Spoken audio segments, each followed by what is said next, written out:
On a posé un sol en jonc parce que contrairement au sol que vous avez partout dans l'appartement, qui est du linoléum, du vrai linoléum, à savoir du liège, du lin et du bois, ici on a un revêtement qui supporte bien l'humidité. Donc le jonc de mer c'est parfait, c'est facile à poser et pour que ce soit plus simple on a juste mis comment ça s'appelle, du double face, du scotch double face au coin pour que ça colle, et puis dès qu'on a besoin de changer, du coup c'est hyper simple.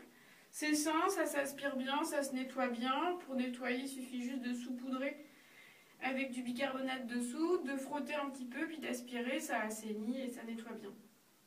Mais les peintures que vous voyez sur les meubles en bois, donc ce meuble-ci, la petite commode derrière et le lit, c'est des peintures qu'on a faites nous-mêmes.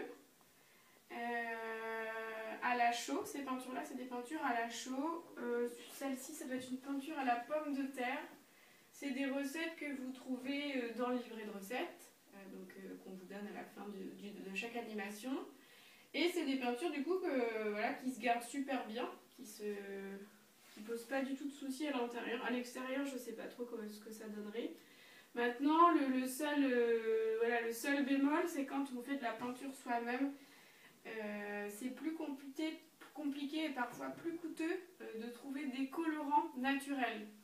Donc là, les liants et en gros la formule de la peinture, elle est légère, elle est vraiment très simple.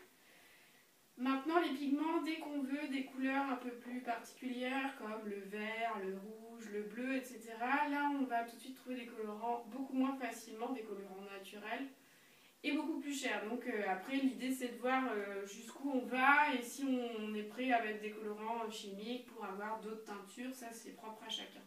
Après pour casser les murs blancs, parce que c'est pas toujours évident, nous on a choisi l'option un lait de tapisserie. Donc ici avant on avait un lait de tapisserie dans le salon, mais je l'ai enlevé il n'y a pas longtemps. Et là on a gardé un lait de paille japonaise.